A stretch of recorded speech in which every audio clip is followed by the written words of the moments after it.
Hey there, everybody, and welcome. Today, I am going to be teaching and playing through a sample two-player game of Tabannusi, designed by David Spada and Daniele Tascini, with art by Zbigniew, Ulmgelter, and Aleksander Zawada, and my apologies if I mispronounce those names. Tabannusi is yet another game in the Daniele Tascini / Board and Dice T-series of games, most of which I've programmed, though I probably haven't posted videos for every single one of them. We got Tzolk'in, Teotihuacan, Trismegistus, Tabannusi, Tekenu, the one I last recorded several videos for. I did program Origin's First Builders late in 2021, but I never posted a video for it, though I guess technically that's not really a T game. I suppose you could argue that it acts like one. That's a story for another video. Personally, I wasn't a big fan of Tabannusi or Trismegistus. I did like the other three. Perhaps Teotihuacan was my favorite of that bunch, but Tabannusi may turn out to be my new favorite T game, though time will tell. This can be a real mind-bender of a board game, not terribly difficult to learn, though I do think the rulebook is a bit lacking and doesn't help in that regard. On the other hand, trying to play Tabannusi well, that's another story entirely. It's very tight. It's a very tight game when it comes to resources, and the mind-bending part of it is largely due to the fact that you plan your next turn as part of the first step of your current turn. You'll see how that works shortly. The game is due to be officially available sometime later this month, I believe, though things can slip because of the current situation. As you can see, I'm going to be using a program I wrote to play the game today. As I always say, the advantage by using a program is that you'll not only see everything that happens up close, but more importantly, my program is going to ensure, for the most part, that I don't miss any steps or play the game incorrectly. So there won't be any inadvertent cheating happening in this playthrough, and you're pretty much guaranteed to learn the rules correctly the first time around. Let me say right up front that if you're not familiar with my YouTube channel, I write these programs for my own personal enjoyment. I have only officially released 2 of them with the approval of the respective designers and publishers. So please don't ask for a copy of this program because I can't make it available due to the obvious copyright restrictions. I will mention the 2 that are available for download in the show notes if you're so interested. I should also point out that I have very little experience playing this game, and I'm going to try to move this along, so don't watch this for an example of optimal play by any stretch of the imagination. In fact, what I'm going to be doing is making plays so that I ensure that you see everything that the game has to offer and are familiar with all the ins and outs of the game. And with that in mind, let's just get started.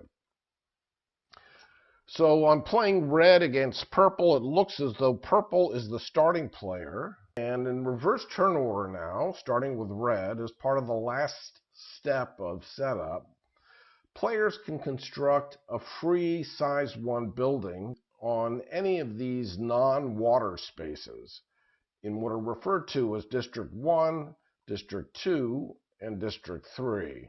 You can see they're identified by this die icon here, 1, 2, 3. There also happens to be a District 4 and a District 5, but they work a little differently from 1, 2, and 3.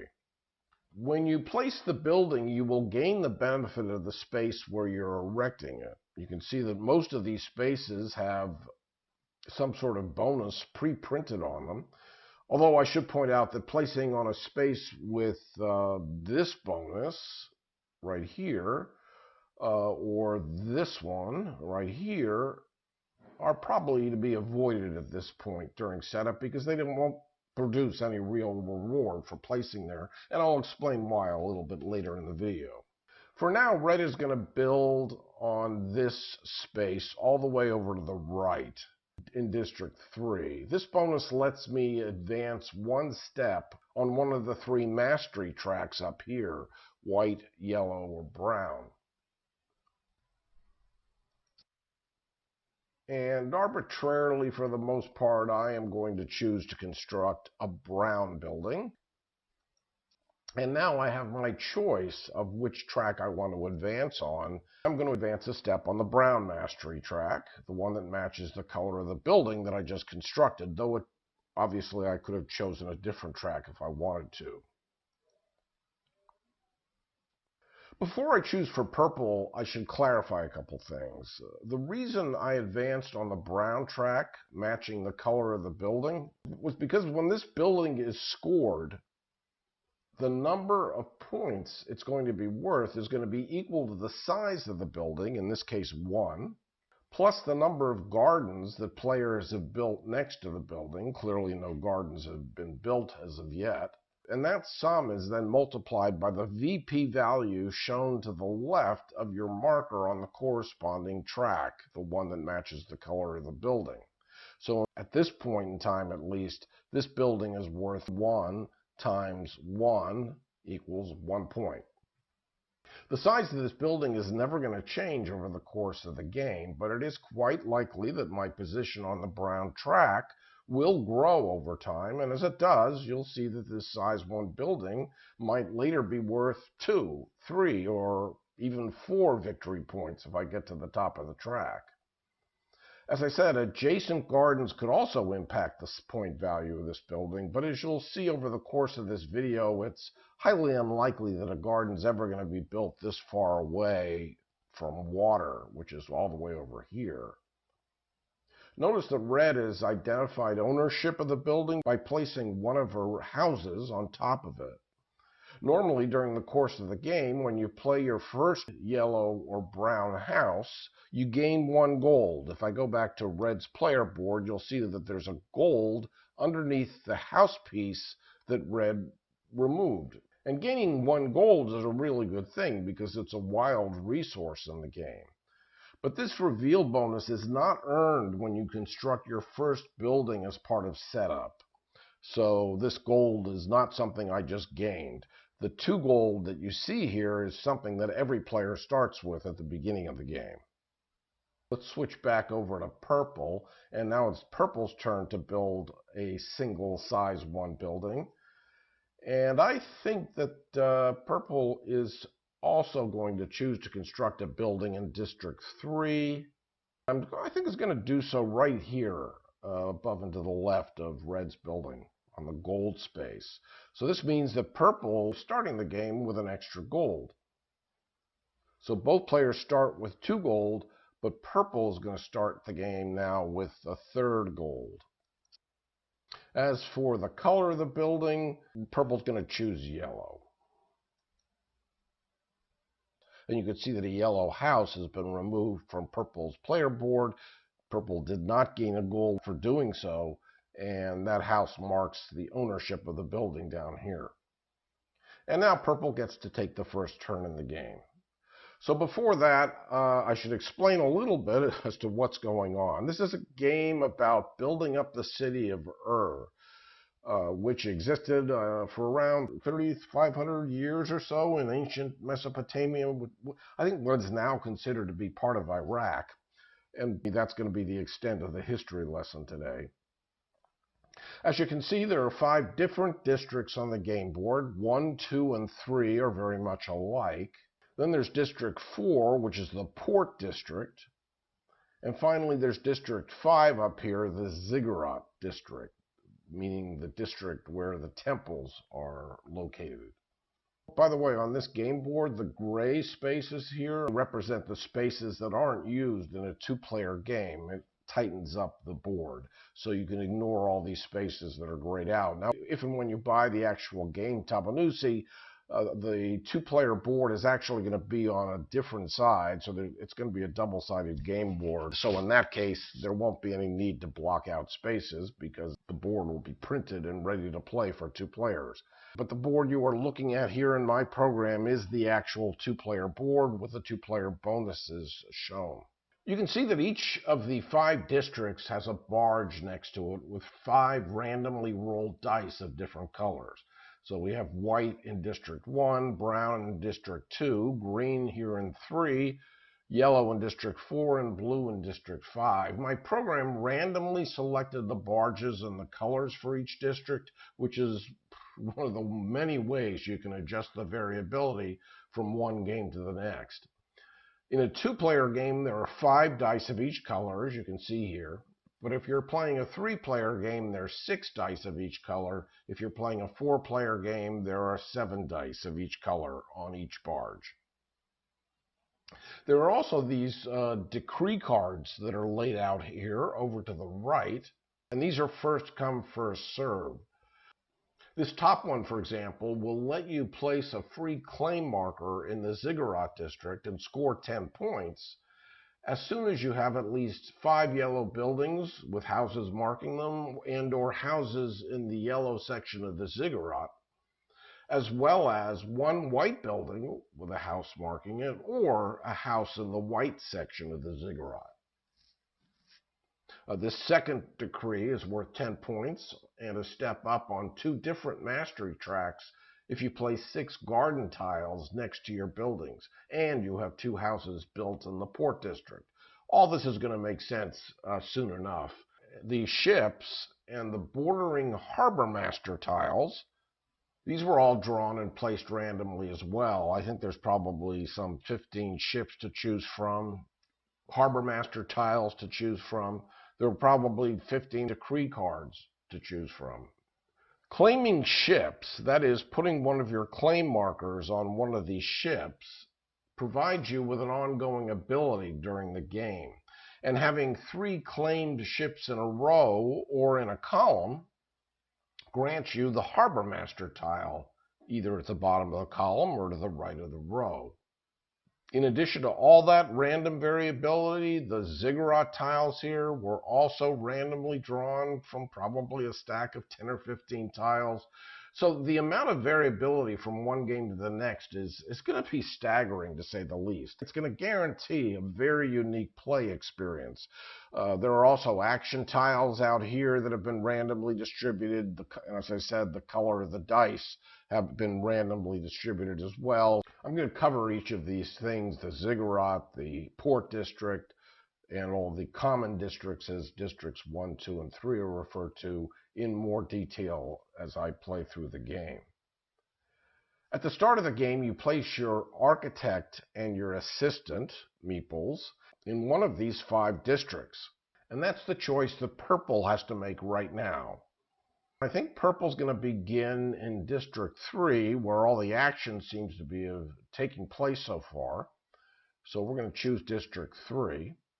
So this larger meeple here is purple's architect, and the smaller one is purple's assistant.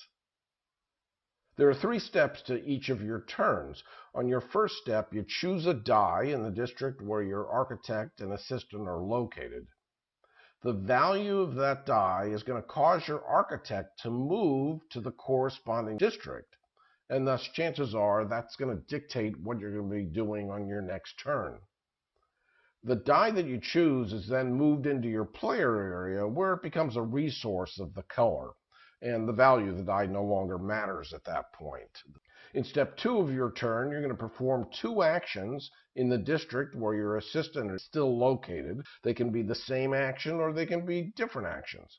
And finally, in step 3, your assistant joins your architect, wherever it happens to be, in preparation for your next turn.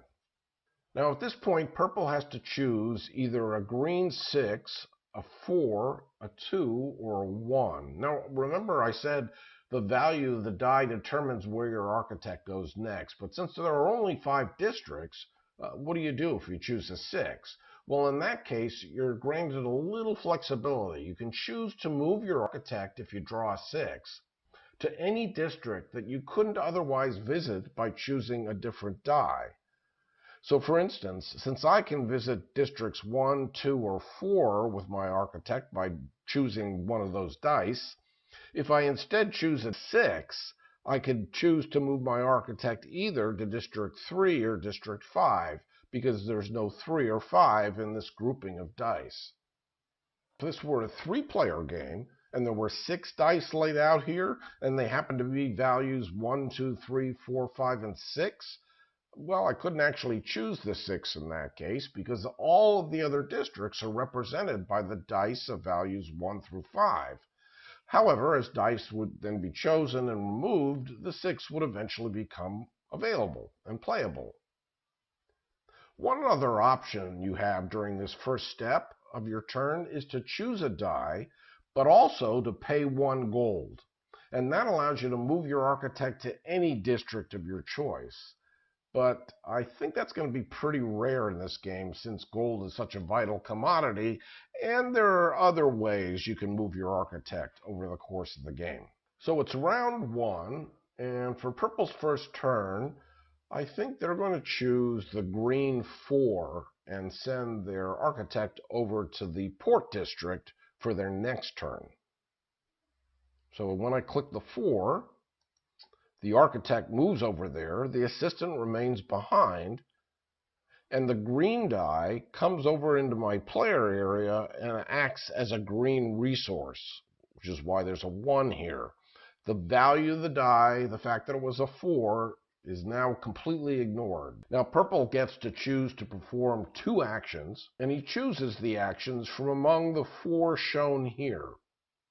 Now this one in the top right lets you place a project tile, which is effectively the first stage in constructing a building. The same action exists in the other common districts as well. The choice in the bottom left lets you construct a building on top of 1 or more existing project tiles. Now, the project tiles you construct a building on could be those belonging to your opponent, those belonging to you, or a combination of the two. Constructing a building also exists as an option in the other 2 common districts. The choice in the bottom right lets you buy and place water and garden tiles. All 3 of these actions are common to districts 1 and 2 as well. Now, when you're doing any of these actions, you're doing it in the district where your assistant is located. So since my assistant is located here in District 3, I can't place a project tile over here in District 2. Anything I do, any action I take, has to be relative to District 3 here. The 4th action in the upper left corner, that was randomly placed as one of 6 action tiles, and all that was done during setup. So this particular action in another game might actually be up here, and this particular action over here might be over here. So it's going to vary from game to game. For his first action, purple's going to choose to place a project tile. That's this action here. Now remember, that's the foundation for what eventually will become a building. When you place a project tile, you take one of the brown, yellow, or white project tiles that are all stacked up here in the corner of the board, and you cover an empty square with it, and you earn whatever the pre-printed bonus happens to be that you covered up. Purple's going to choose to place a yellow project, and that has to go in District 3, and it cannot be placed adjacent, and adjacent in this game means orthogonally adjacent. It can't be placed adjacent to a yellow building, so I'm not allowed to place the project tile here or here. I instead am going to choose to place the project tile 2 spaces away over here. This bonus is going to allow me to place a second yellow project tile. That's why the bonus is of no value when you place your initial building at the start of the game, because you're placing a building, you're not placing a project tile. So I'm going to place my yellow project tile here, and now that bonus lets me place a second yellow project tile. Now, project tiles of the same color in the same district have to be adjacent to one another. So the next project tile I place has to go here, here, or here, but it can't go here because that's adjacent to the yellow building. So really I'm choosing between these 2 spaces. This bonus here lets you move your architect to a different district. That's why placing your initial building during setup on this space is of no value to you, because you get to choose where your architect goes on your first turn anyway. Now you can see that the first project tile I placed has been marked with one of my claim markers. Every player starts the game with 5 claim markers. Now I only have 4 remaining because one's placed on this projectile. And there are 10 claim markers for each player in the supply over here. So not only in this game are you managing resources and managing your houses, but you're also managing your claim markers, because if you run out of claim markers, you're not able to do things like place a projectile. And just like everything else in this game, claim markers are limited in number. Like I said, placing that first projectile lets purple immediately place another one adjacent to the first. So projectiles of the same color in the same district have to be adjacent to one another. They can't be placed adjacent to a building of the same color, and you cannot have more than 3 projectiles of one color in one district at any one time. Purple is okay with his architect being in District 4, so he's not going to place the projectile here. He's going to place the projectile down here, and that's going to grant him another claim marker from the supply. It's going to cost a claim marker to place this projectile, and then he's going to get one back in return, so he's going to end up with 4. And as you can see now, there are only 9 claim markers in the supply at this point. And all of that was purple's first action, placing those 2 projectiles. So let me summarize once again the rules regarding projectiles. The projectile of a color cannot be placed adjacent to a building of the same color.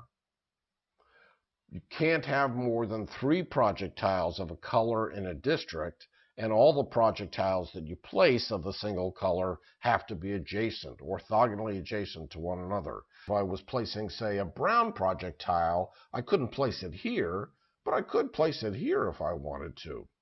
The projectiles you place are eventually going to be converted by you or another player into a building. And therefore, that building can't be more than 3 spaces large. So buildings are either size 1, like these, or size 2. If I converted these 2 projectiles to a building, it would be a size 2 building. Or I could place a third projectile adjacent to one of these 2, and then ultimately create a size 3 building. All right, it's time for purple's second action. He's actually going to place a third yellow projectile.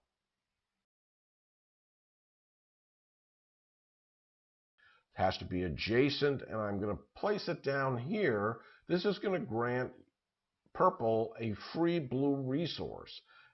When you gain a resource due to placing a projectile on a space with a pre-printed bonus icon that shows a particular color, you take the largest die of that color from the corresponding barge. So by placing this projectile here on this space, I'm going to go over here to this barge and take the 6 and move it into my player area.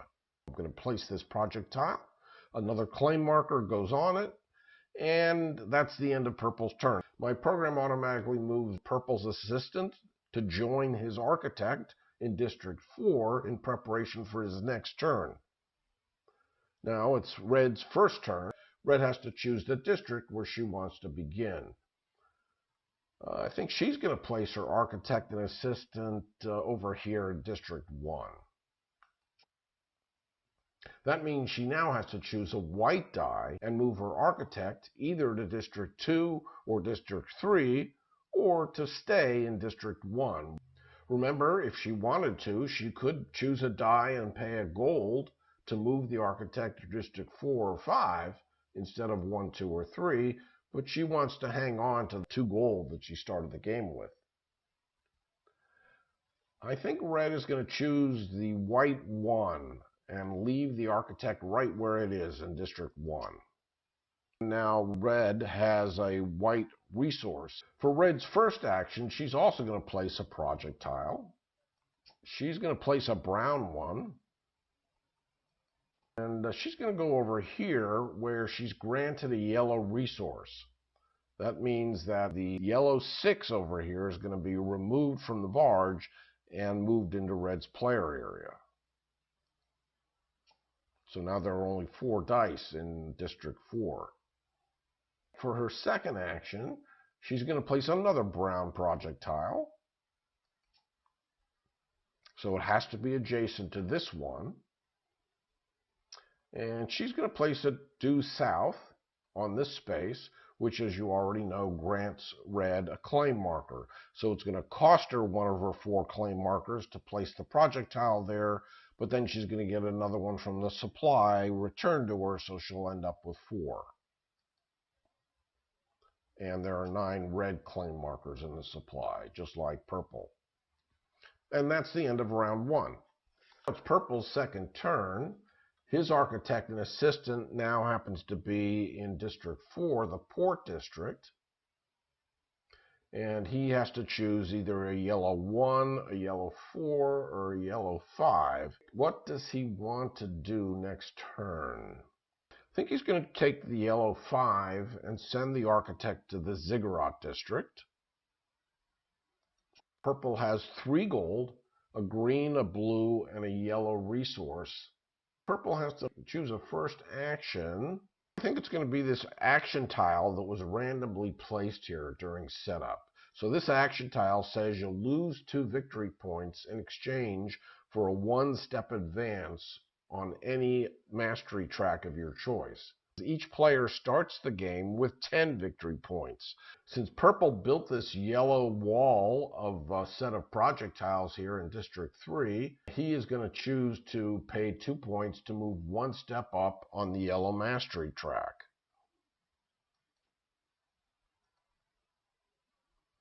This building is currently worth 3 points, and this building is currently worth 1 point. For his second action, purple is going to pay 2 gold to claim one of the 9 ships in the Port District. That means he's going to place one of his claim markers on a ship, and he's going to gain that ongoing ability for the rest of the game. It also means he's permanently giving up one of his claim markers, because once it's placed on a ship, it's going to stay there for the remainder of the game. There are 2 ships pre-printed on the game board that don't have any particular ongoing ability. This one up here of size 2, and this one down here of size 3. So ships have 3 attributes associated with them, possibly an ongoing ability, a color, brown, white, or yellow, or a size, 1, 2, or 3. For the most part, the color of each ship only comes into play when you're evaluating certain ship tiles or ziggurat tiles or decree cards. This benefit here on this ship says whenever you place a claim marker on a ship tile, you may advance 1 step for free on the mastery track of the same color as the ship. The size is going to come into play when you're constructing a building, and we'll see what that's all about soon enough. For now, purple is going to place a claim marker on one of these ships, and I think he's going to choose this one. The benefits you gain by placing a claim marker on them don't go into effect until your next turn. He's going to pay 2 gold, and he's going to put one of his 3 claim markers on this ship, and it's going to reside there permanently for the rest of the game. And now it's Red's turn over here in District 1. She chose a white 1 last time and decided to stay in District 1. And I think she's going to choose the other white 1 and stay right there in District 1 again. And she gets a second white resource. For her first action, she is going to place her 3rd and last brown projectile in District 1. So I'm going to click this action, choose brown, and I'm going to put it on this space. Well, I wouldn't put it here, because this space, remember, grants you another projectile the same color, but I can't place another brown projectile after this one because I'll have hit the maximum, the limit of 3 in one district. So putting the tile here would mean I just would ignore the benefit. So instead, I'm going to place it here and gain a free garden tile from the supply. And that's what these boxes over here show. So I own 0 water tiles and 1 garden tile. For her second action, Red's actually going to place another projectile. It can't be brown because she's already hit her 3 projectile per color per district limit for brown. So for her second action, she's going to place a projectile, but you can see my program won't even let her choose brown. She's going to choose white, and she's going to place it up here in the corner in District 1, gaining 1 gold, just like purple did at the beginning of the game. So now red has 3 gold, and we move into round 3, and it's purple's turn. So purple's over here in the Ziggurat district, has to choose a blue 3 or a blue 5. He's going to choose a blue 3 and move his architect to District 3 down here to the south. So just like red, purple is trying to build up a little bit of a reserve of resources before he starts taking some serious actions. Purple wants to place a house in a section of the Ziggurat. There are 3 different sections of the Ziggurat. There's a brown section, a yellow section, and a white section, each with their own Ziggurat tile that score differently. This one says that you score 2, 3, or 4 victory points for each of your houses in the port district. This one is score 3, 5, or 7 victory points for each urban or decree card you've completed. These are the decree cards. Your urban cards are these cards here that you get dealt to you. You get 1 urban card dealt to you at the beginning of the game, and I really haven't been paying attention to these, and I really should. So purple says that purple wants to have 2 houses or 2 buildings in District 2, 2 in District 3, and 2 houses placed in the port district by the end of the game, at which time, if purple does have at least 2 in each of those districts, purple will score 10 points. Just see what red's up to. Well, fortunately, I did do all that building in the right district. Red wants to have houses in Districts 1 and 3 in District 3 by the end of the game. Finally, the white Ziggurat tile says you score 1, 2, or 3 victory points for each ship with your claim marker on it. Well, purple already has 1 ship claimed, and will probably end up placing her house here. Now, if she places a house in the white district, she has to take a house from the white row of her player board.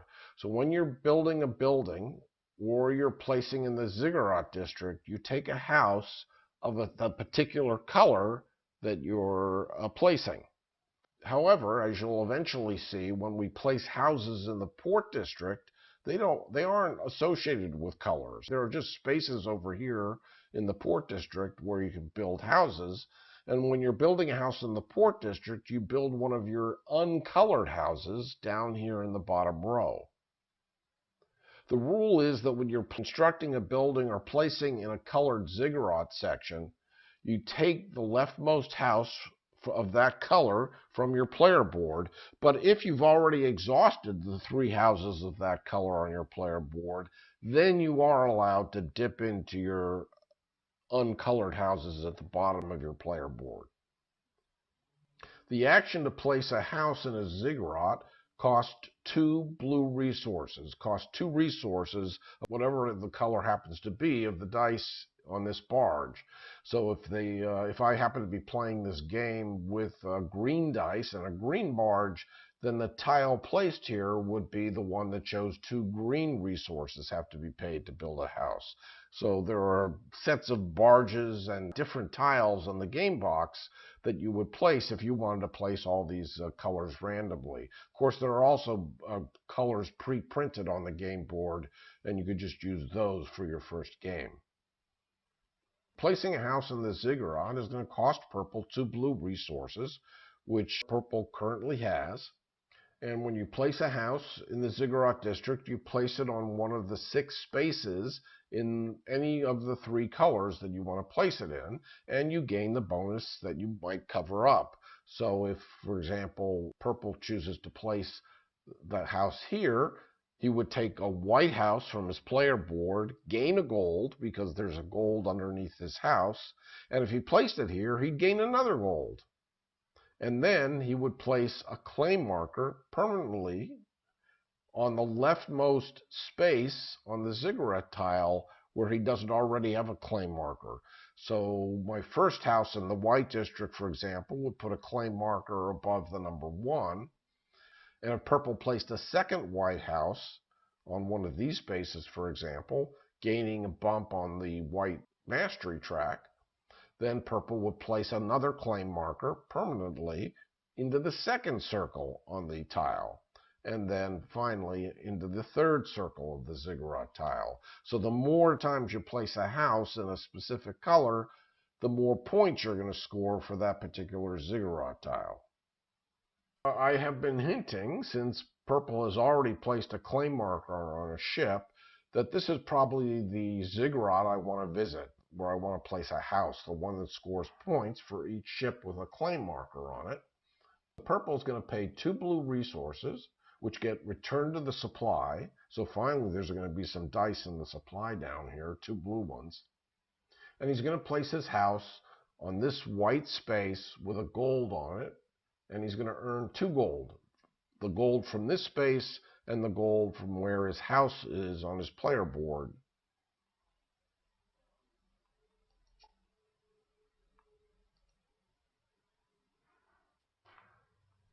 So he paid the 2 blue resources. There are now 2 blue resources in the supply. He's gained 2 gold, and he's gone from 1 gold in his possession to 3. The bonus under the second house on your player board is to gain 1 claim marker from the supply.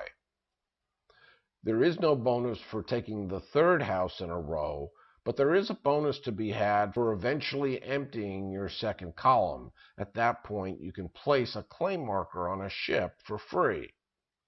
If you remove all the colored houses from the upper area of your player board, you score 10 victory points immediately. And once again, I'm going to say that the claim marker placed here as a result of that action is going to remain here permanently for the rest of the game.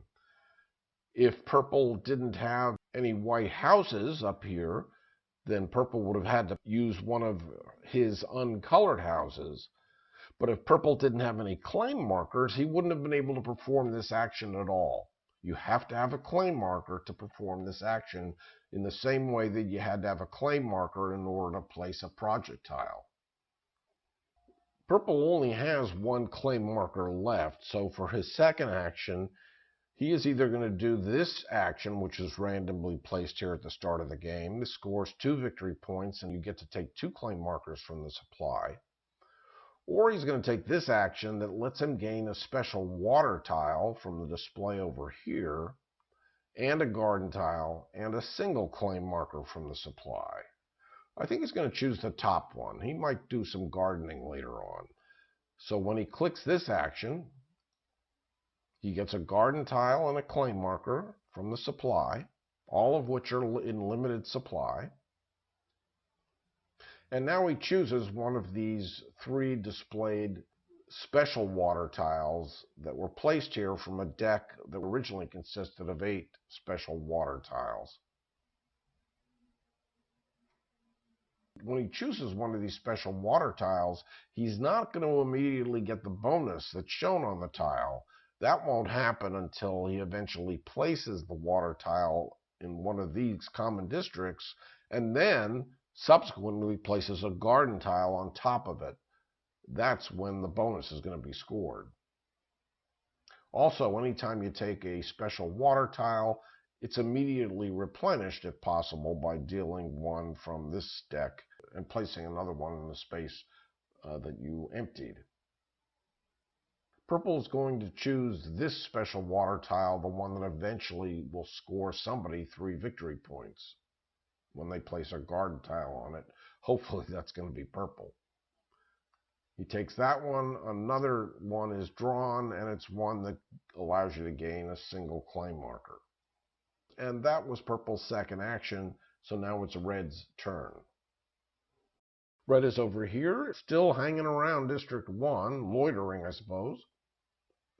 But she's not going to be able to stay there unless she pays a gold, because she has to choose a white 2 or a white 3. She is going to choose the white 2 and move her architect to District 2,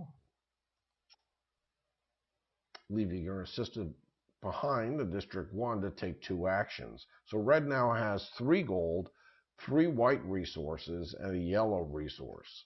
Red's first action is going to be the randomly placed action tile in the corner up here that says you gain a gold and a claim marker.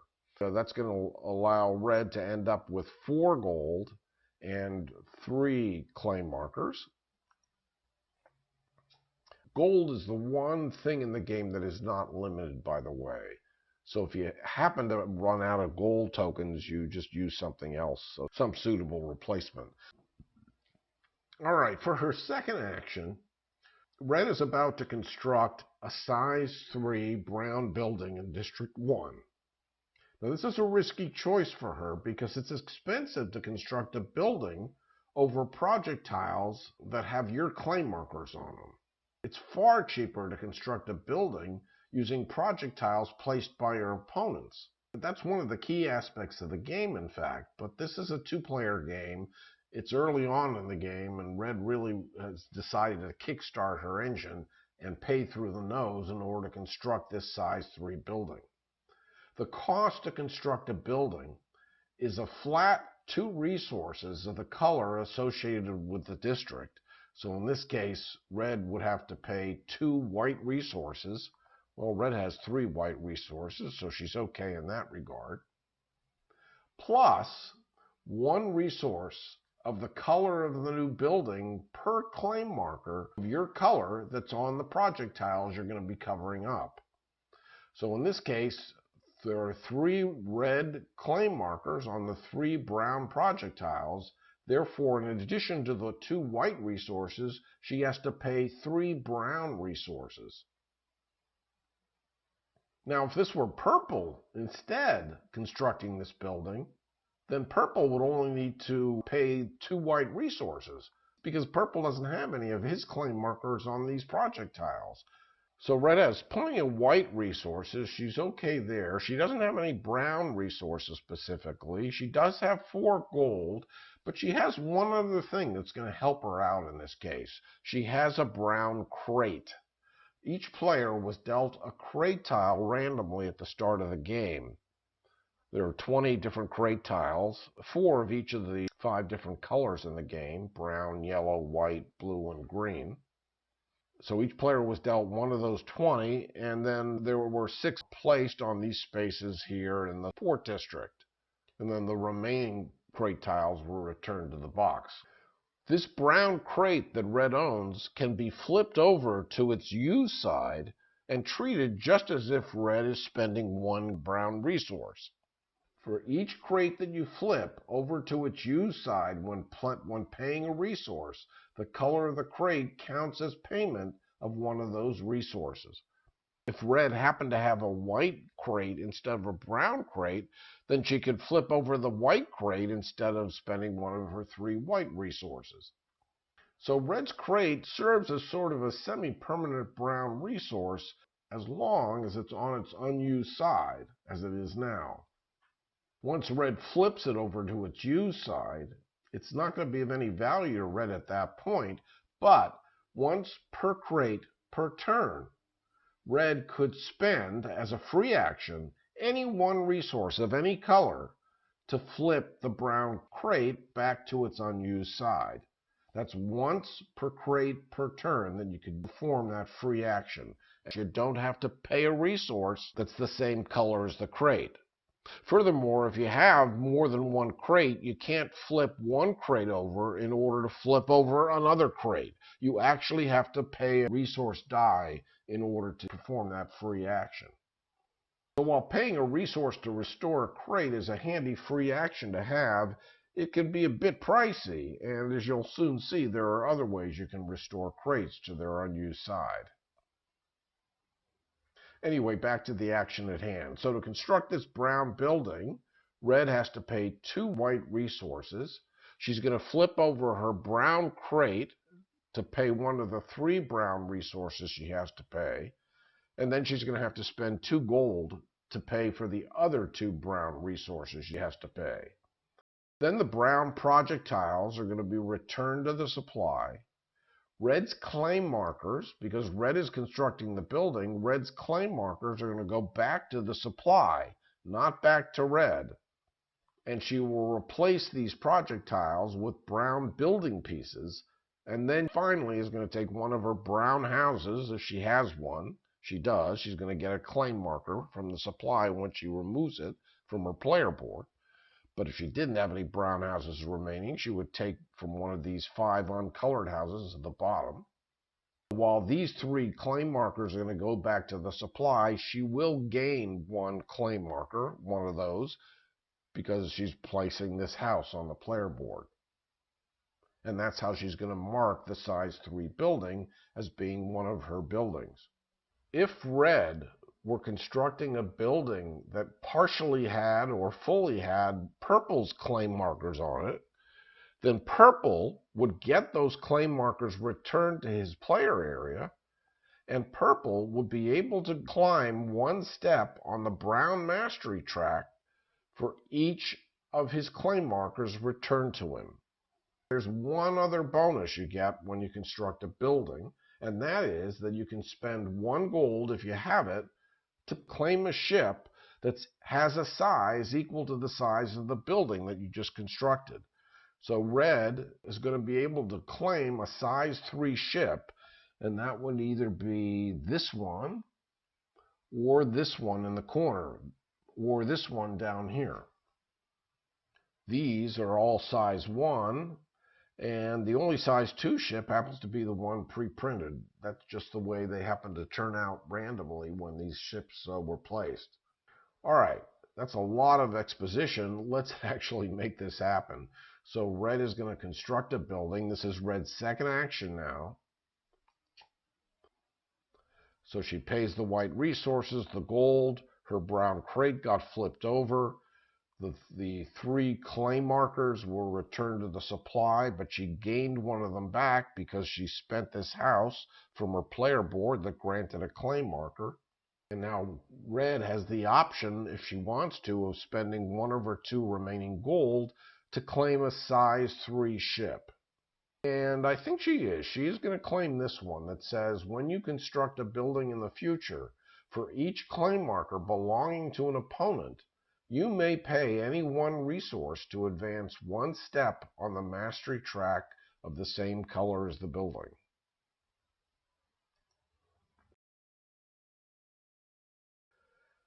It's now round 4, purple's turn. Purple's over here in District 3, and he's going to take green 4 and move back to the Port District. Because he collected that water tile and that garden tile earlier, he is going to now perform a gardening action, which is this action in the bottom right corner. When you perform a gardening action, you can do several different things. You could buy water tiles at a cost of 1 blue resource per water tile purchased. You could buy garden tiles at a rate of 1 green resource per garden tile that you want to purchase. And then you can place water tiles in the district where your assistant happens to be located, but water tiles have to be placed next to other water tiles or next to other garden tiles, either pre-printed on the game board or placed there earlier by other players. If you're placing a garden tile, you place garden tiles on top of water tiles, either on top of water tiles that already existed on the game board or on top of water tiles that you or somebody else placed on an earlier turn. When you place a water tile that's adjacent to another water or garden tile and you cover up a bonus, so say I placed one here, then I placed another water tile here, that bonus just completely disappears. It's now been covered by a blue water tile. However, when you're placing a green garden tile on top of a blue water tile or a blue pre-printed water space, such as these, you do gain the bonus that's shown, and you mark your garden tile with one of your claim markers. Again, those clay markers will permanently reside on those garden tiles for the rest of the game. Now, why are you doing any of this? If you're placing garden tiles next to project tiles, you're either planning to construct that building yourself and use those adjacent project tiles to increase the size and thus the score of those buildings, or you're placing them in hopes that your opponent will convert those project tiles into a building, and when he or she does, for each one of your garden tiles adjacent to it with your clay marker, you're going to be able to advance on any one of the 3 mastery tracks. So you'll recall that purple has constructed this size 3 set of project tiles here in District 3, and purple would love it if red would come along and convert those into a building so that purple could climb 3 steps on the yellow mastery track. But before that happens, purple wants to get a garden built next to those project tiles. So he's performing a gardening action. At present, he has 1 special water tile that has a 3 VP shown on it, and he has 1 garden tile. But to get from the river over here that separates District 2 from District 3, he's going to need to place 2 water tiles and 2 garden tiles in order to have a garden adjacent to these project tiles. He's going to need a second water tile and a second garden tile. So he's going to start by spending one of his green resources to buy a garden tile. So now he only has 2 green resources, but he has 2 garden tiles. And he's going to spend one of his precious gold to buy a second water tile. Then he's going to create a path of water so it connects the river here to the project tiles that he constructed earlier over here. His first water tile can go in any of these 3 spaces adjacent to these water or garden tiles.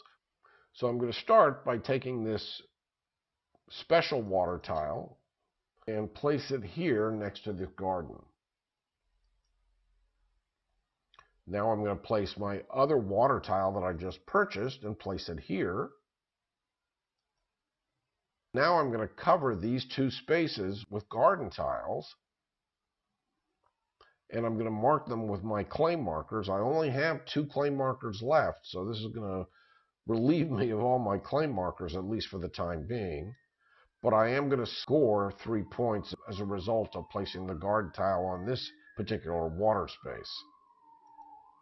So that's 3 points for me there, and I'm going to place a garden here.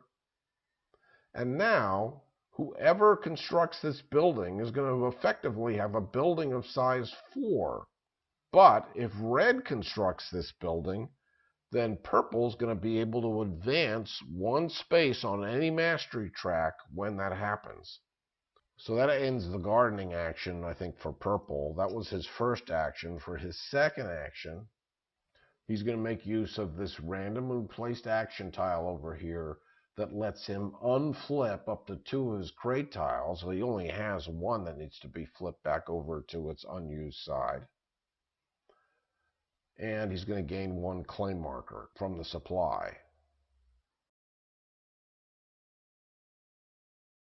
And finally, purple's assistant joins the architect over here in District 4. All right, red is over here in District 2, and I think she is going to choose the brown 3. Though not necessarily to construct the building, we'll see. But she is going to move her architect over there. She's going to place a project tile, let's say a yellow one, on the gold bar space down here in the south. That's going to gain her 1 gold, and now she'll have 2 gold to her name. For her second action, red is going to place another project tile, another yellow one. Has to be adjacent to this one. She's going to place it north of it, here, and she's going to gain 2 clay markers from the supply. She has to spend 1 to place on the project tile, but she'll gain an additional 2, so she'll end up with 3. Purple's turn, round 5. Purple is over here in the Port District. Purple's going to choose a yellow 4 and stick around and is going to remain in the port district. Purple has 2 gold. She could claim another ship. She is going to do that. She's going to spend 2 gold to claim a ship. She's going to claim this one down here. Now, size, when you're claiming a ship and you're spending 2 gold, size doesn't matter. You can claim any one of the ships that are available. This one says when you construct a building, you may pay 1 gold to immediately score the building, ignoring surrounding adjacent gardens. And because of this ability that Purple claimed earlier on, Purple is going to be able to advance on the yellow mastery track when she claims this particular ship. She's now up to the 2nd space. For his 2nd action, he's once again going to make use of this action tile that lets Purple spend 2 points in order to advance 1 step on a mastery track of your choice. And yellow is his mastery track, so that's the one he's going to advance on. And now he's crossing a boundary, and so all of his yellow buildings now or in the future are going to be worth 2 points per space. And now it's Red's turn. Red's in District 3, contemplating whether or not she is going to convert this monolith into a building. It would cost her 2 green resources. She doesn't have any right now, but she will as soon as she takes a die. So she's going to end up having to spend a gold. She's going to take the green 6, which means she's going to have a choice of moving her architect to Districts 3, 4, or 5. Well, she hasn't been to the Ziggurat yet. She's going to send her to the Ziggurat. So the question for Red is constructing this building going to be worth more to her or worth more to yellow? Because currently Red's down here at the 0 space, so converting this into a building is not going to help Red out at all. Although, remember, Red has this ship ability. If she constructed this yellow building, Purple would advance 3 more steps on the yellow mastery track and would be able to advance 1 step on a mastery track of his choice, probably yellow, because of this adjacent garden. I think I am going to go ahead and construct this building. So it's going to cost me a green resource and a gold.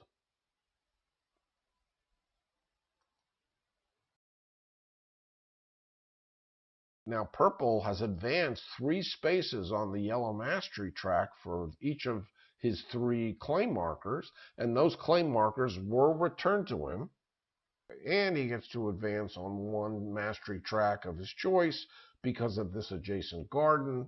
He's going to go up on yellow again. Now, when he reached this space, he gained a claim marker. So these bonuses on the mastery tracks are earned when your marker reaches them.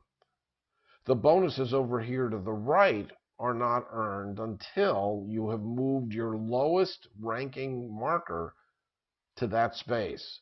So, for example, Purple's not going to gain this claim marker until he moves this marker to this space or beyond, and then finally moves this marker to this space. So Purple's going to choose yellow. He's now way up here on the yellow mastery track. And Red has this ship ability that lets her pay 1 resource for each opponent claim marker. So she could spend 3 resources if she wants to advance on the yellow mastery track, because that's the color of the building that she just constructed. Well, right now, the yellow building's worth nothing to her, so she clearly wants to do this to some degree.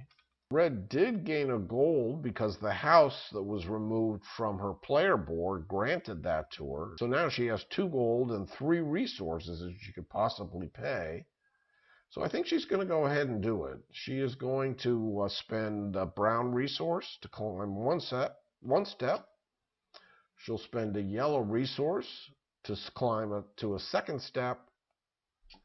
And then she'll spend the white resource to cross the boundary and get to the 3rd step. So this building is now worth 2 times 4. 3 spaces that make up the building plus 1, for the adjacent garden. So this is an 8-point building for red at this point. Now the question is, does red want to spend a gold to claim a size 3 ship? The only size 3 ship left that she could claim is the one over here in the corner. She doesn't own this ability. That's purple, so she's not going to be able to advance on a mastery track of her choice. It doesn't help her with getting 3 in a row, but she did just move her architect up here. So maybe she wants a piece of this action. Whatever.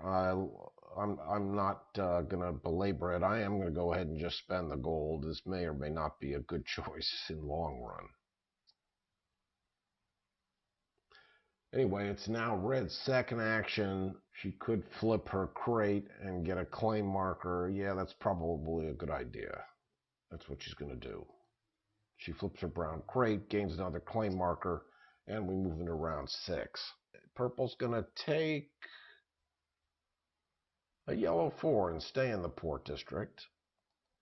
Purple's going to be the first player to build a house in the port district. When the port district is scored, players score 1 point for each claim marker of theirs in the same row or column as one of their houses.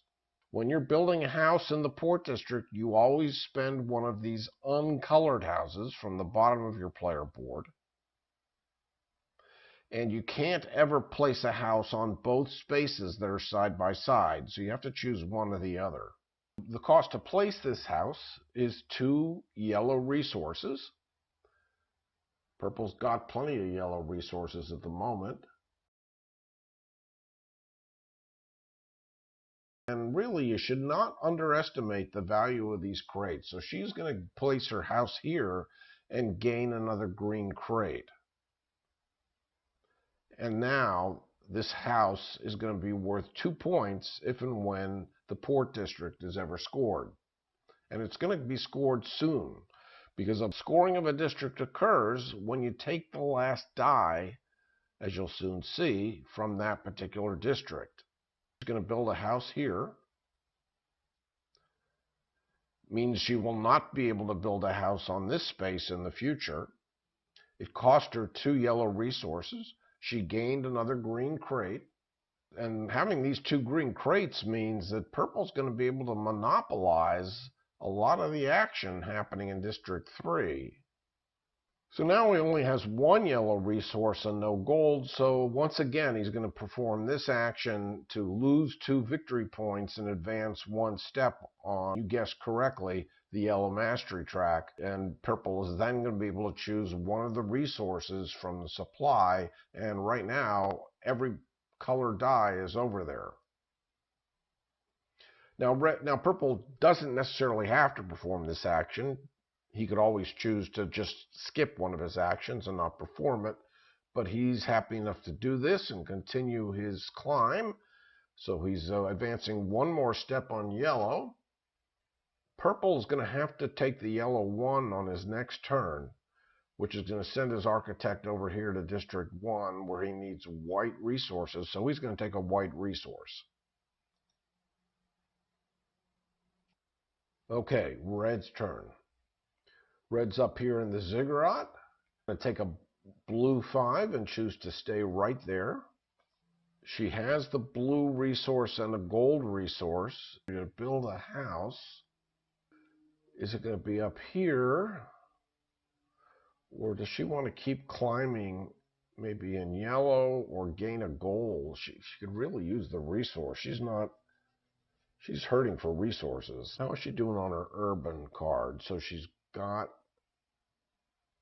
on her way to having 2 buildings in District 1, and she already has 2 in District 3. So maybe she'll gamble right here in the yellow Ziggurat. She's going to gain a claim marker by placing a house there. If she places here, she's going to gain a gold. Each of her completed urban cards will be worth 3 points whenever this Ziggurat happens to be scored. She's going to do that. She's going to spend those 2 resources to build on this space. She's going to get a gold and a claim marker, but one of those claim markers is going to go right here onto this space of the Ziggurat tile. And she's down to 1 gold and 3 claim markers. Is she going to be gardening, or should she just take the 2 points? I think she's going to take the 2 points and the 2 claim markers and to extend her lead for what it's worth of 12 to 7.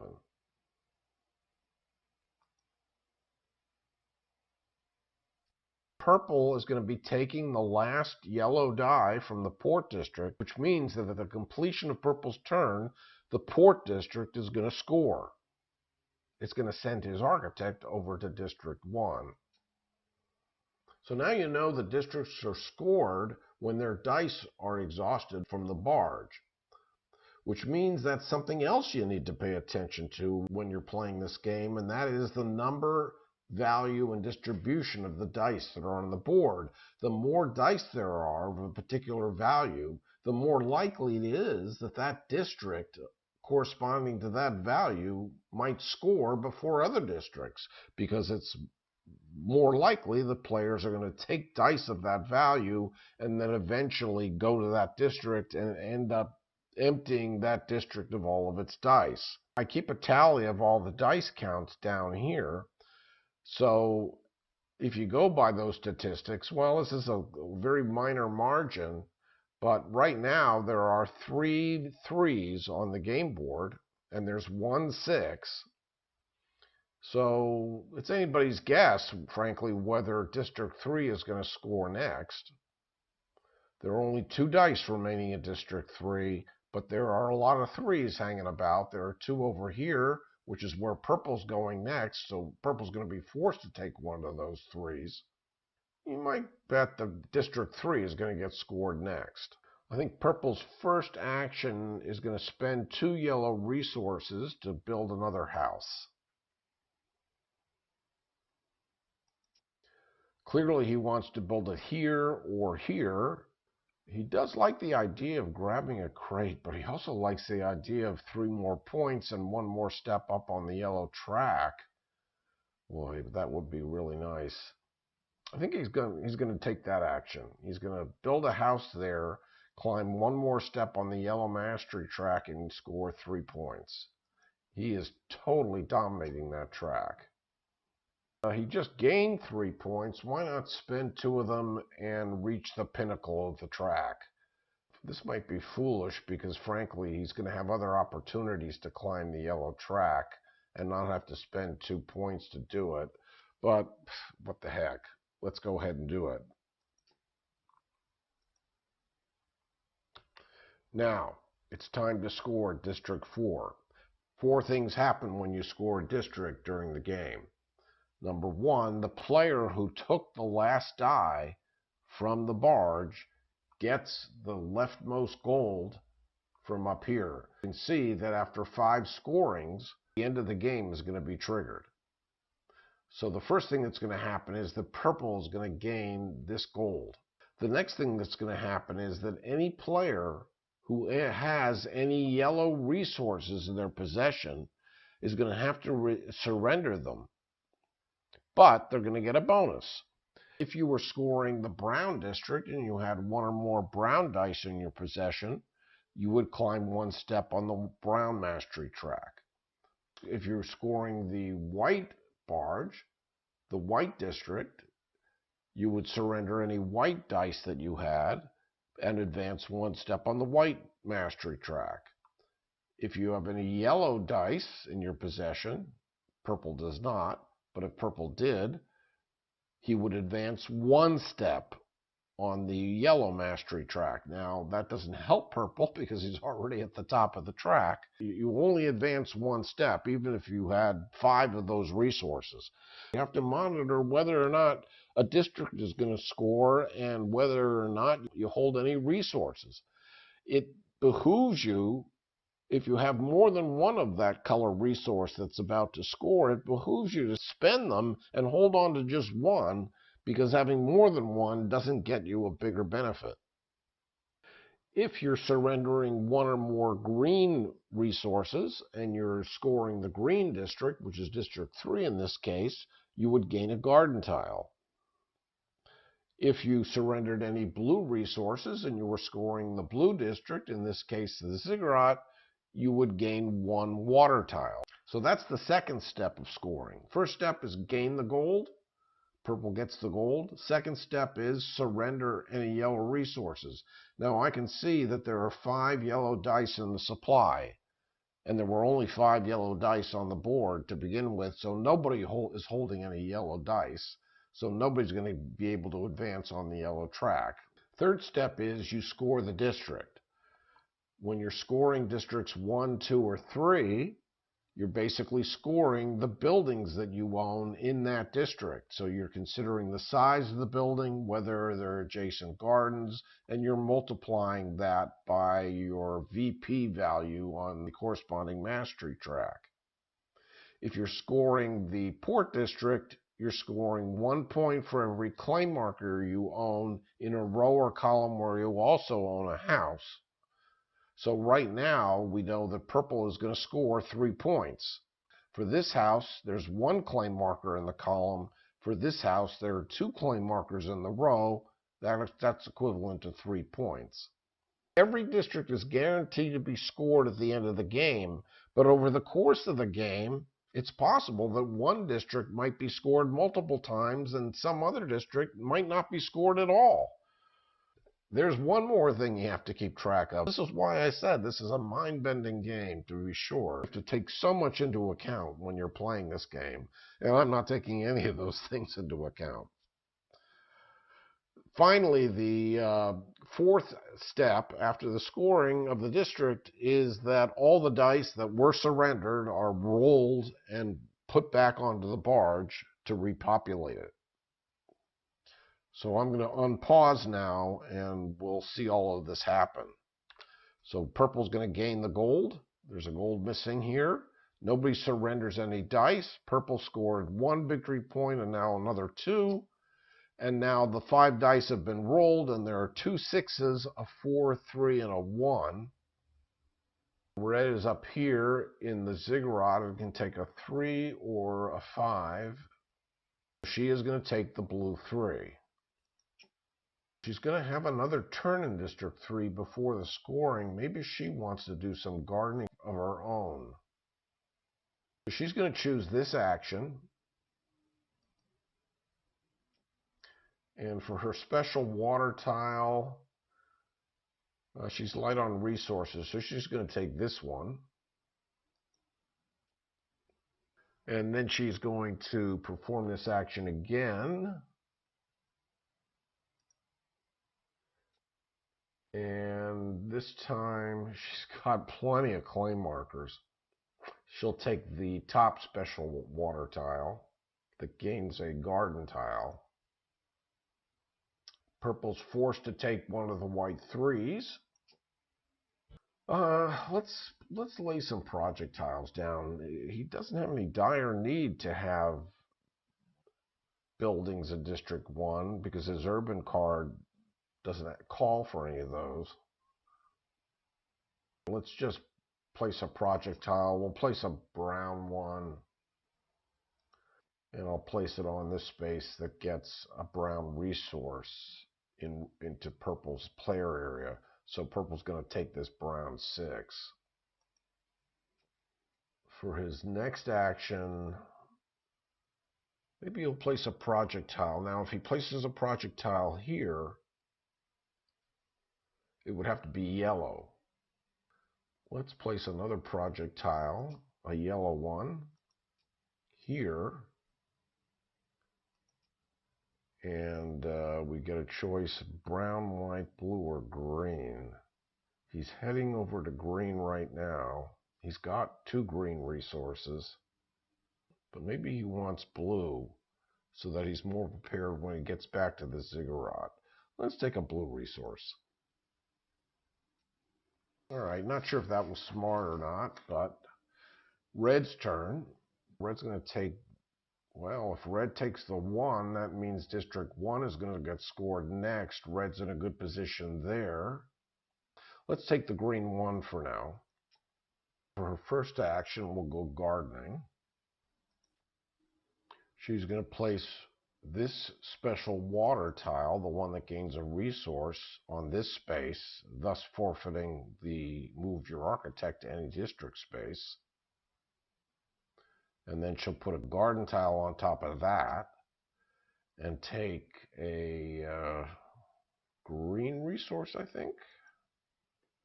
She'll place her other special water tile on this space and place another garden tile there to gain another garden tile. So now this building is going to be worth 6 times 2, or 12 points when it scores. Just to end gardening, build a project tile. She's doing well on yellow, so is purple for that matter. She's going to take the gold. Purple's taking the last green die and moving to District 2. Converting this into a building is going to cost 2 green resources, which he has. It's going to give red a bump on the yellow mastery track. What the heck? Let's go ahead and convert that into a building. Oh, and his ship ability allows him to score it by paying 1 gold. It's worth 4 points. Sure, 1 gold for 4 points sounds like a pretty decent deal. So now he's up to 15 points. What was that last message? Oh, you don't have the 1 gold necessary to claim a ship, thanks to building a building. For purple's second action, oh, he just flipped his 2 green crates to pay for this building. So he could take this action to flip them back over. That's what he does. And now the scoring occurs. Purple gets a gold, red scores 12 points here and 1 point there, and purple scores another 4 points here and another 4 points down here. And we have 2 green 5s, a 4, a 3, and a 2. And the score stands at 25 to 23 in red's favor. And now it's red's turn, and District 1 is about to be scored. Once you score that first building, things tend to cascade because you've got so many barges that are devoid of dice, so the game really starts speeding along. Red chooses the white 3. She's got 3 different tiles that she can convert into a building. She would need to spend 2 white resources. She does have a white and a gold. I think she's looking at claiming one of these 2.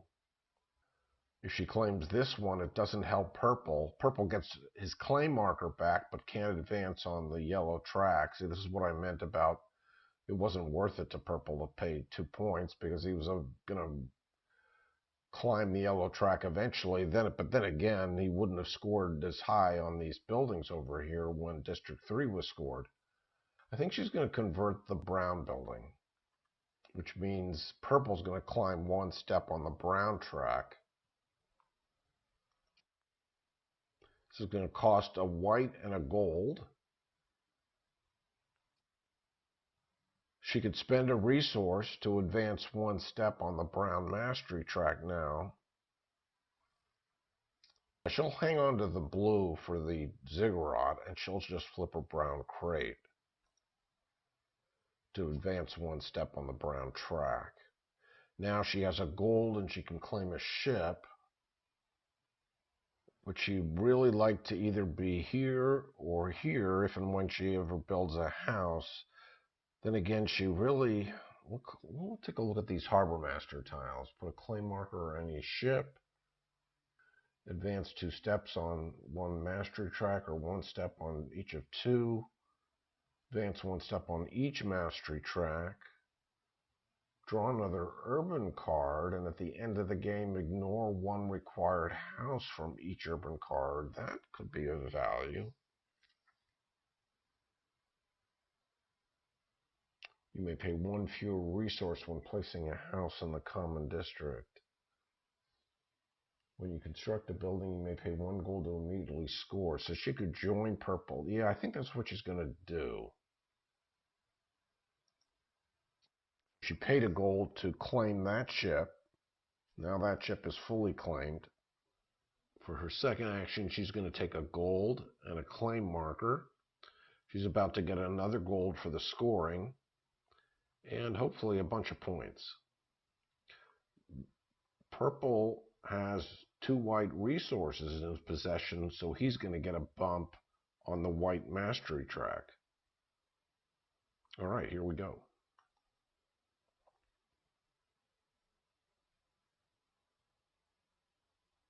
One point for that building.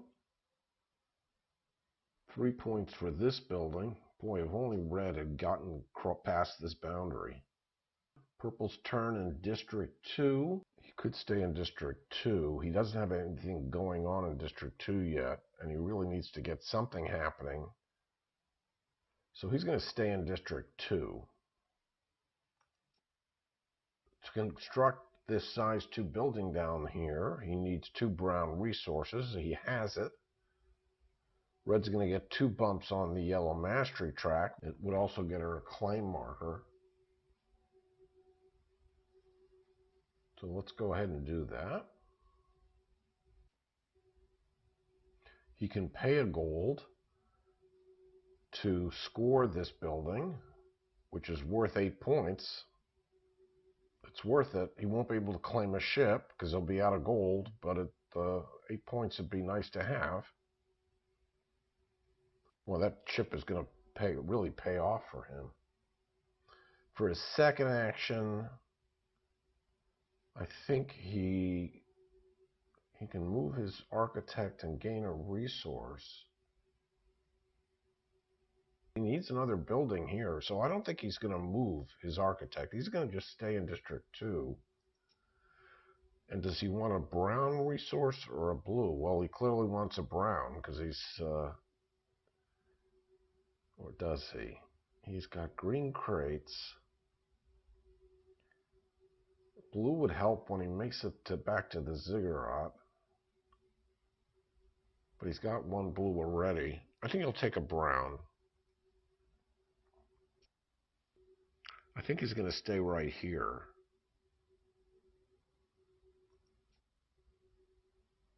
He is going to place projectiles down.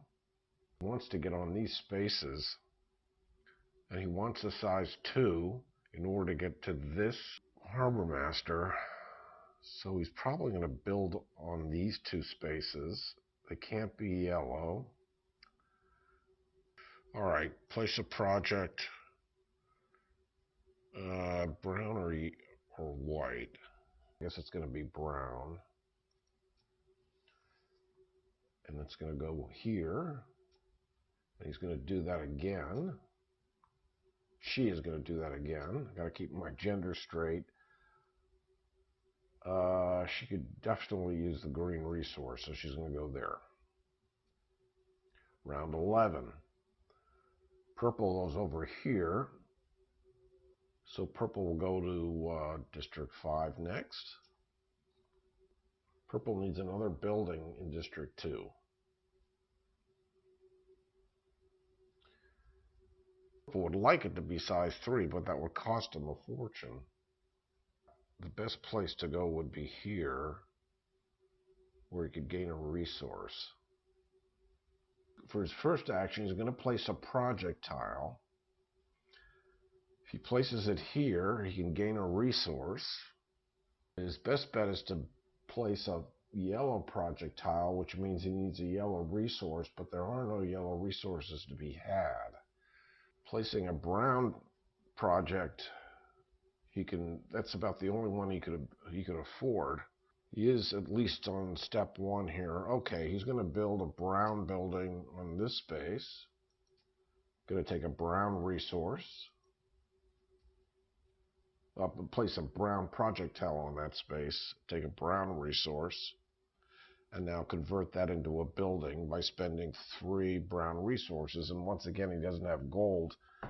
He's not claiming a ship.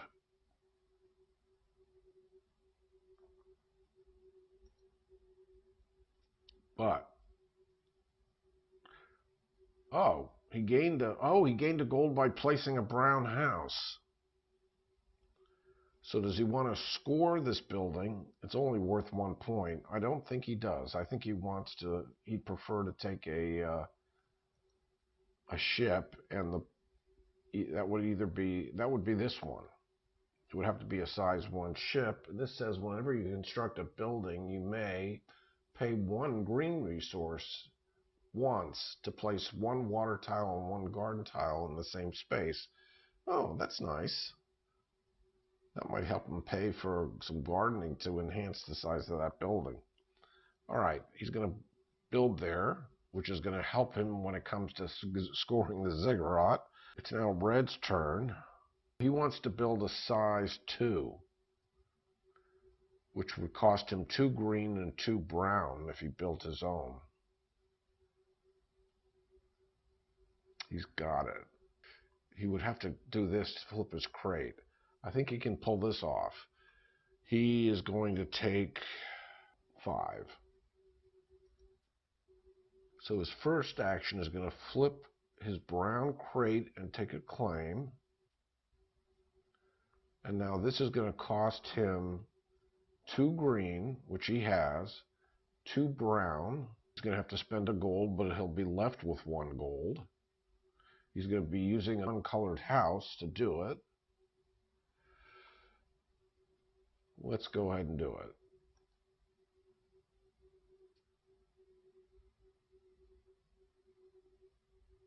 Oh, he can score that if he wants to. It's worth 2 points. Or he could claim a ship. He'd rather claim a ship. So he is not going to pay the gold.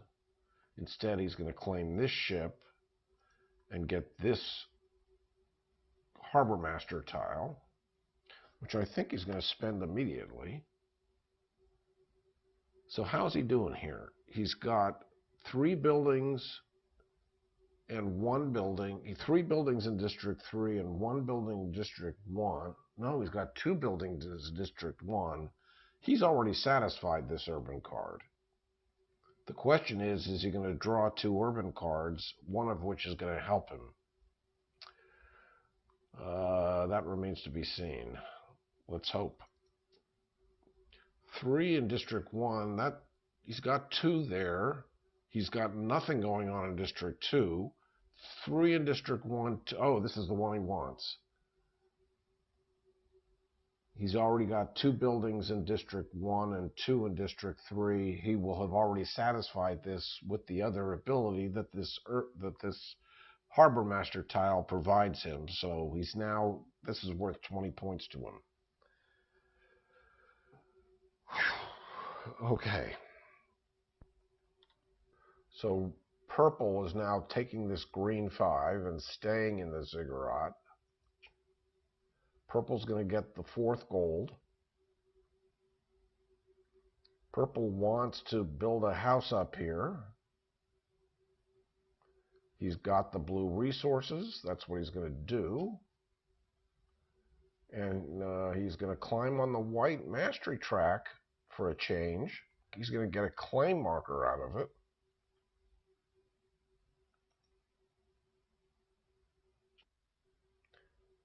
And now for his second action, I think he's going to take the 2 points and 2 claim markers. He gets the gold, 6 points for red, 6 points for purple. So that was a wash. And now it's red's turn. Red can't afford to build a house currently, but if he stays in District 5, he'll be able to build a house and boost the value of this Ziggurat. I think he's going to take the 6 and stay in District 5. He can't afford this action now, so in the meantime, he's just going to take this action take his last two claim markers from the supply and score 2 points. And then if he does this again, he just scores another 2 points. He'll do this. And these are of no value to him, so he'll take the flip a crate action.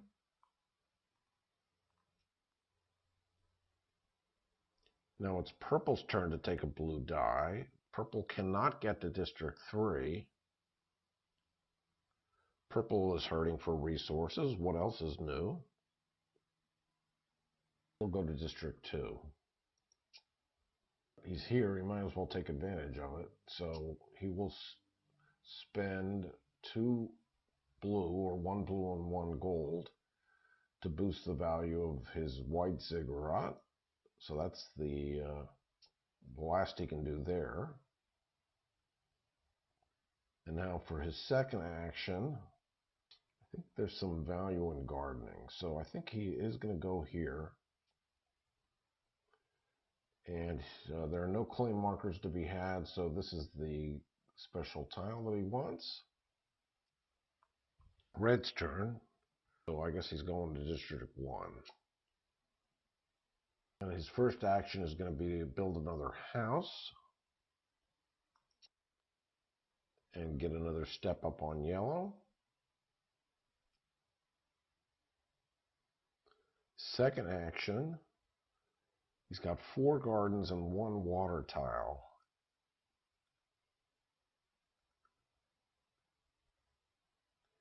Boy, he could garden galore if he took this action, because he could get this and gain an additional water tile. I guess he might as well. So he'll take this action, take this tile.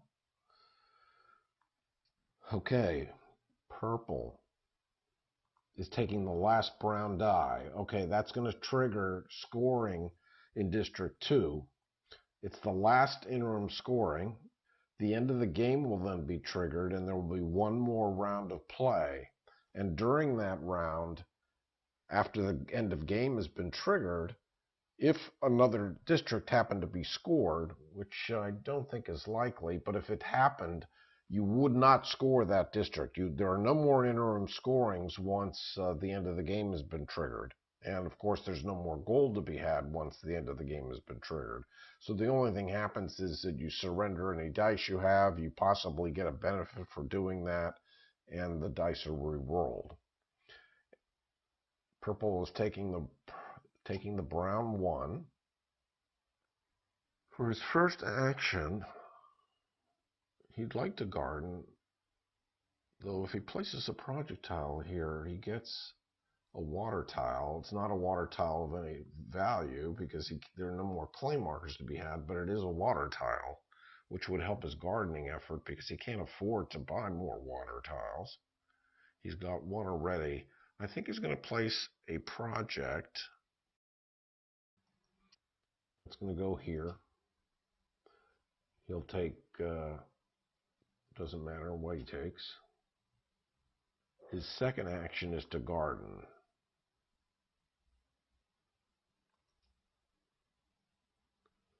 He can't afford more water tiles. He's only got 2. He takes a mastery step. You can put it here. If he gardens there, he pays a resource to go up a step.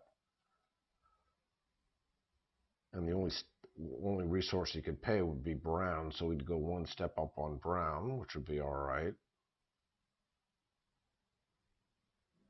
Might as well. Oh, and he got a gold out of that because that was his lowest track marker, so he got that benefit. Anyway, he's got this blue water tile, which he wants to put here.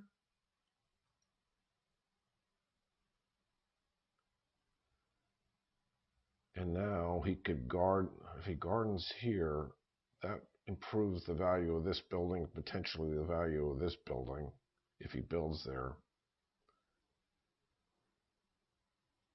I guess it makes sense to go here, even though he doesn't get 2 claim markers. Although he could really use the gold. I guess the gold makes the most sense. I don't know about that. Anyway, that ends gardening. And now scoring. 2 points for purple there. 8 points for purple there. And the game will end at the completion of round 15. So red gets 2 more turns and purple has 1 more turn. He can't currently afford this. He could get gold by taking this action twice.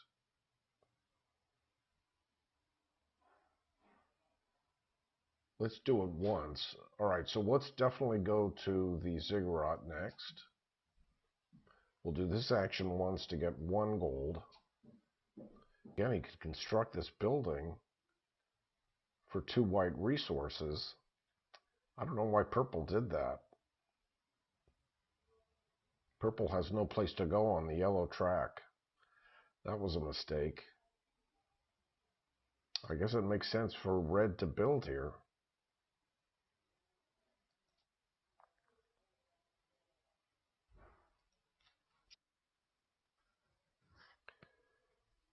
Let you pay a resource for each opponent claim marker to advance 1 step on the yellow mastery track. Where is red? Oh, nice. He doesn't need green resources, so he'll pay the green. Now he gets a resource, which is there. You could take a white, a blue, or a green. He didn't need the gold now. He could take a blue, which is what he needs. He can pay 1 gold to score the building, which is worth 3 points to him right now.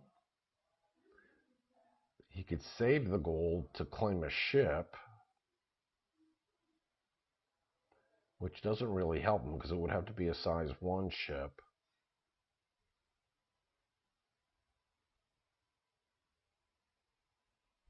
That doesn't really help at this point. None of these really help him. Might as well score it.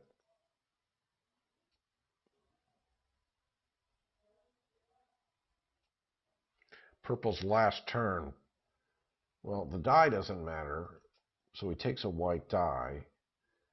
He needs to build a brown house so that he can claim another ship and get a harbor master tile. So he wants to place 1 brown marker, and the brown house is going to cost him 2 whites, a white and a gold, and another gold. All right, so he's going to place a brown. And the only place he can go, he could go here or here. He can't go here, can't go there, can't go there. He could go here. All the spaces that he could go here and get a garden tile. That doesn't do him any good.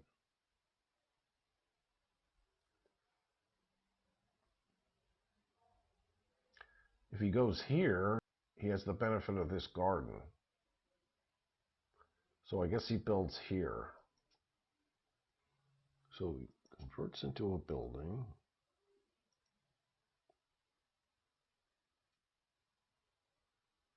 Ship ability lets you pay 1 gold to score it. He doesn't want to do that. Oh, thanks to clearing off your second column of houses, he gets this bonus, so he's going to be able to claim 2 ships out of it. He might as well take this one and advance. I don't think he's got any white buildings, so we might as well advance on brown to cross the boundary.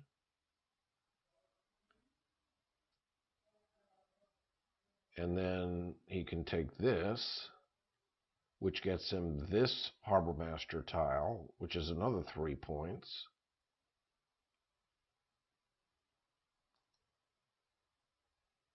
Okay, that was worth it.